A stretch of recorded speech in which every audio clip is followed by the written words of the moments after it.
Ha comenzado el mercado de utilidad y XRP ha llegado a cierto precio. Estás en una situación económica mejor que hace unos meses. Y aquí es donde la mayoría de la gente lo arruina absolutamente todo. No por el activo, por lo que hace con la cabeza, con el dinero y con su entorno en los primeros 12 meses. En este vídeo no te voy a hablar de vender tus activos, habla de qué hacer con el flujo de caja, con las conversaciones que vas a tener que gestionar y con tu cabeza. ¿Cuándo? Cuando el mercado de utilidad comience a moverse. Y te voy a pedir algo desde ya. No esperes a que pase para trazar el plan. El plan se hace ahora, en frío, antes de que el dinero esté sobre la mesa. Porque cuando el dinero ya está ahí, decides con las emociones. Y las emociones son la peor consejera financiera que existe. Así que la pregunta que te he planteado al principio de este vídeo, ¿qué hacer cuando comience el mercado de utilidad?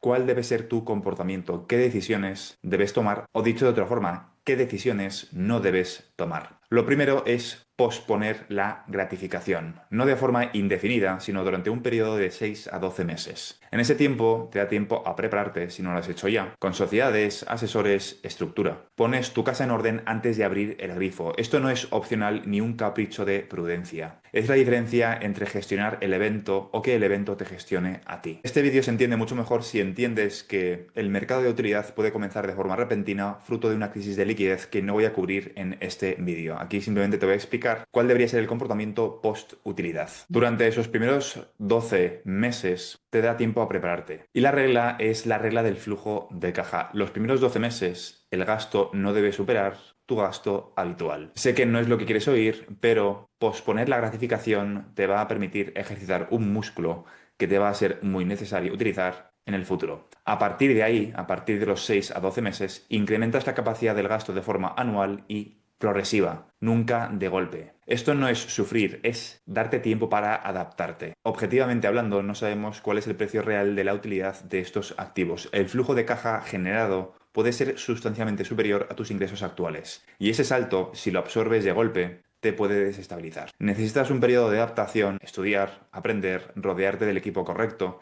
y abrir el grifo de liquidez de tu nueva vida de forma gradual, no de golpe. Esa adaptación no es solo financiera, es una adaptación mental, física y espiritual, y también la de tu entorno. Todos necesitan tiempo para absorber esa nueva realidad, no solamente tú. Tu pareja, tus hijos, si los tienes, y sobre todo si los tienes en edad de entenderlo, tu círculo cercano, todos están recalibrando su idea de quién eres tú y qué significa esto al mismo tiempo que tú. Necesitas una acción concreta, no simplemente teoría. Siéntate esta semana, no cuando llegue el evento de liquidez, ahora, y escribe en un papel cuál es tu cifra, cuál es tu salario actual, cuál es el límite del por 2 o por 3 desde tu salario actual y a partir de qué mes empiezas a revisarlo al alza. Si no tienes ese número escrito, no tienes un plan, tienes simplemente una intención que es muy distinto. Pero no solamente consiste en hacer cosas, sino también consiste en evitar ciertos comportamientos, como por ejemplo gastos repentinos y elevados como, entre comillas, recompensa. Ese comportamiento puede levantar muchísimas sospechas en tu entorno y algo peor, celos. Tus amigos puede que no se alegren de que te vaya bien. Es duro decirlo, pero es así. Sé discreto y si puedes, no reveles tu inversión. No digo que mientas, digo que compartas solamente la información importante con personas que están alineadas con tus intereses, con tus ideales. No todo el mundo se va a alegrar de que empiece el mercado de utilidad. Vas a tener alrededor a gente pensando que le habría gustado tener la misma suerte. Y aquí es donde la mayoría comete el segundo error. Después de gastar rápido, hablar rápido. Necesitan contarlo, necesitan que alguien valide lo que está pasando. Resiste ese impulso bajo cualquier condición. La validación que buscas no te la va a dar tu entorno social amplio. Te la va a dar tu plan ejecutado con disciplina. Por supuesto, tuviste suerte. Te dirán que tuviste suerte, pero no será porque tuviste suerte, será porque estudiaste el mercado, entendiste el ecosistema y te posicionaste acorde a eso. Todo el mundo a tu alrededor te va a decir que tuviste suerte. Y tu respuesta ha de ser esta. Sí, tuve suerte. Te están, entre comillas, acusando de tener suerte simplemente porque es su forma de absorber la realidad. Lo que no van a aceptar es que ellos también pudieron. XRP estaba a $1, accesible a absolutamente todo el mundo desde un exchange y con una cuenta corriente. El no querer enfrentarse a sus propias decisiones les hará decir que tuviste suerte y no te tiene que molestar. Tu trabajo consiste en tener empatía y comprender esa situación. No trates de convencer a nadie. No vas a ganar esa conversación explicando gráficos. Vas a ganarla no teniéndola. Otro punto muy importante es con quién tener esta conversación. Y la regla es muy antigua. Solo la sangre.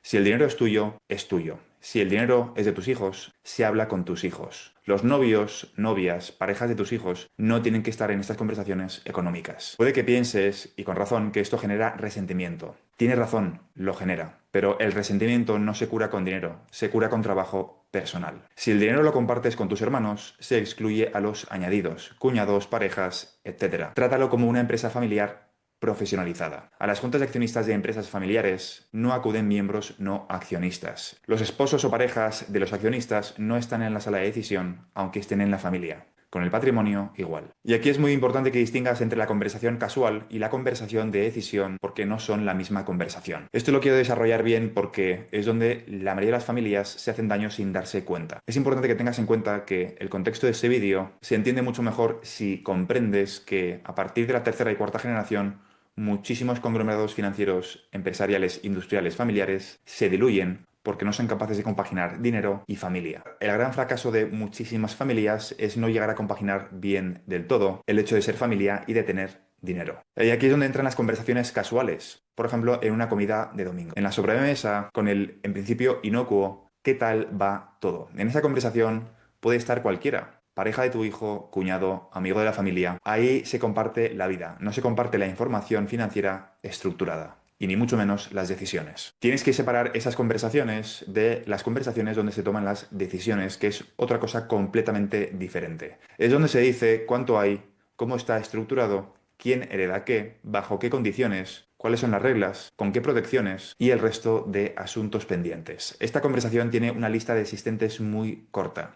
Y esa lista es sangre, no la persona que se ha incorporado a la familia de tus hijos. ¿Por qué es tan importante separarlo con disciplina? Porque si tus hijos son quienes van a heredar esto, lo último que quieres es que los añadidos, las parejas, futuros yernos o nueras y prometidos desarrollen una sensación de entitlement, de derecho adquirido sobre información o sobre expectativas económicas que nunca les correspondieron. La realidad no es, por desgracia, como las películas de Disney. Lo mío es tuyo y lo tuyo es mío. No es cómo funciona el patrimonio real y no es cómo funciona la vida real. Las películas sí, el mundo real no. La persona que entra pensando así, con el tiempo, acaba viviendo con esta otra versión. Lo tuyo es tuyo y lo mío también es tuyo. Y ahí es donde el patrimonio familiar acaba en cero. No por mala fe necesariamente, sino porque nadie puso límites claros a tiempo y la ambigüedad siempre la termina pagando quien construyó el patrimonio, no quien se incorporó a él. Esto no es ser frío, es planear. Frío es no decir nada y dejar que las expectativas se formen solas, para luego gestionar el conflicto cuando ya es tarde. Y ya hay dinero de por medio. Planear es poner la estructura antes de que la necesidad de usarla aparezca. ¿Cómo se hace esto en la práctica sin generar una guerra familiar? Pues en primer lugar, define quién está en la mesa de decisión antes de que haya una decisión que tomar. No lo decidas en caliente, en medio de un conflicto, decídelo en frío,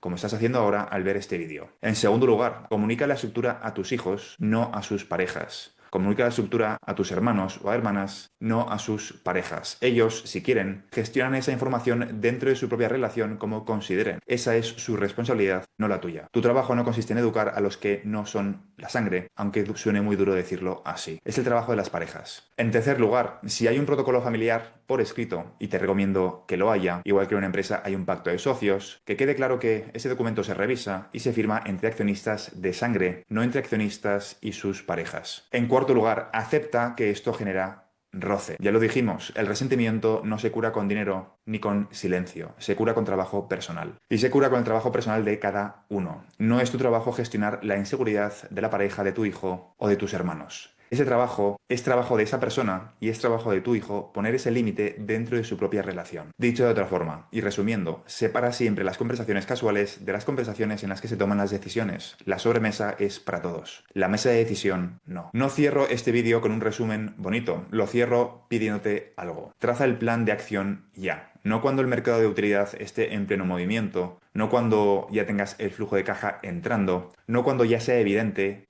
que hemos entrado en el mercado de utilidad. Ahora, en frío, mientras no haya necesidad y mientras puedas pensar con claridad, con calma y bien asesorado, toma las decisiones y planea. Te lo resumo de nuevo en 5 puntos, cada uno con una tarea que puedes hacer esta misma semana. La primera, pospon la gratificación de 6 a 12 meses. A partir de esos meses es cuando puedes aumentar el flujo de caja en un por 2 o en un por 3, teniendo como base tu salario o tus ingresos actuales. Y con el paso de los años vas incrementando de forma gradual, en primer lugar para ganar tiempo y formarte y en segundo lugar para adaptarte a esa nueva realidad. También pon la fecha en la que revisas al alza esas cifras. En segundo lugar, evita los gastos ostentosos y repentinos. ¿En qué se traduce eso? Se traduce en que identifica con quién vas a compartir esto y con quién no. En tercer lugar, cuando te digan que tuviste suerte, di que sí y no discutas. Es decir, prepárate mentalmente esa respuesta antes de necesitarla. En cuarto lugar, solo la sangre en la mesa de las decisiones. Escribe la lista de quién está y quién no está antes de que exista la necesidad de tomar una decisión. Y en quinto lugar, separa lo casual de lo estructural. Si tienes un protocolo familiar, revísalo o créalo ahora. Si no lo tienes, ese es tu próximo proyecto. Espero que este vídeo no te haya dejado una sensación agridulce. No es el objetivo de este vídeo, es simplemente que empieces a tener ciertas conversaciones con tus familiares, con las personas necesarias, las que tienen que estar informadas, sobre este tipo de dinámicas. Y si crees que no es necesario hacer e implementar lo que te acabo de explicar en este vídeo, te recuerdo una cifra que es